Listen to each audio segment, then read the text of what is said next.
राधे कृष्णा, आप सभी का स्वागत करती हूँ अपने चैनल लाइव विद शोभा में। आज मैं आपके साथ शेयर करूँगी कि हमें किस भगवान को किस चीज़ से और कब तिलक करना चाहिए, चाहे वो हल्दी हो, चंदन हो, रोली हो, सिंदूर हो, और इन सब में हमें किस दिन और किस भगवान की पूजा में इनका उपयोग करना चाहिए। क्योंकि चीज़ें बहुत सारी होती हैं, लेकिन हमें ये नहीं पता होता है कि हमें किस दिन किस का भगवान को किस चीज़ का तिलक करना है। वही छोटी छोटी चीज़ें मैं आज आपके साथ अपने इस वीडियो में शेयर करूंगी। नंबर 1 पर आती है हल्दी। हल्दी का तिलक भगवान विष्णु को, श्री हरि के अवतार राम, कृष्ण, इनको लगाने में किया जाता है। साथ ही गणेश भगवान जी को और देवी लक्ष्मी के जो भी रूप होते हैं तिलक लगाने के लिए किया जाता है। गुरुवार के दिन भी हल्दी का तिलक लगाने के लिए सबसे उत्तम दिन माना गया है।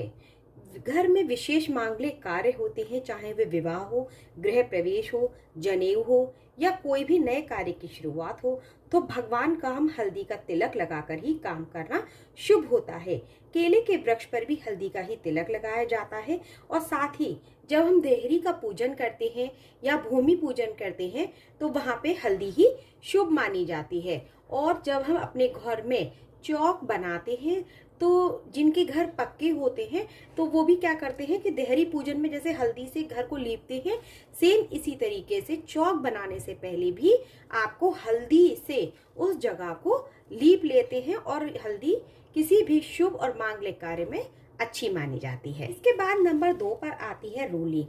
रोली ना हल्दी से ही बनती है। रोली का तिलक माता दुर्गा को, लक्ष्मी को, अन्य देवी के स्वरूपों में जो पूजा किया जाता है उन सब में लगाया जाता है। गणेश भगवान को भी रोली, हनुमान जी को भी रोली और मंगल ग्रह की पूजा में भी लाल चंदन या रोली का ही तिलक किया जाता है।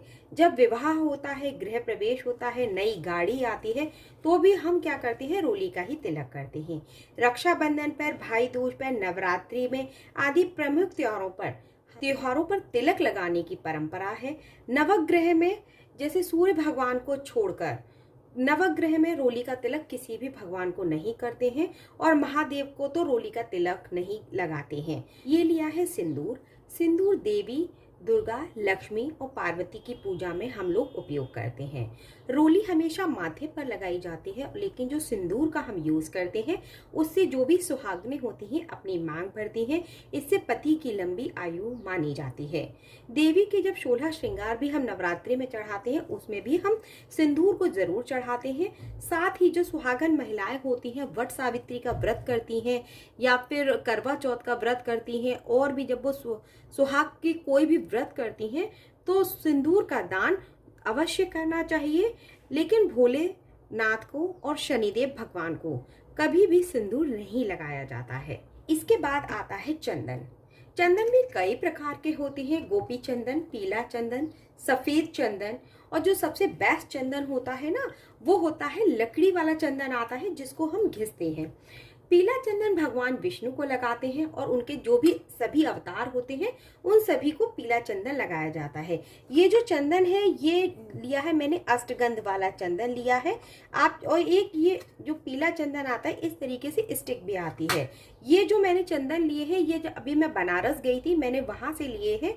आप चाहें तो कोई भी चंदन ले सकते हैं, लेकिन शिव भगवान को जो चंदन लगाया जाता है वो सफेद लगाते हैं और पीला भी लगाते हैं, लेकिन सफेद चंदन उनको अति प्रिय होता है।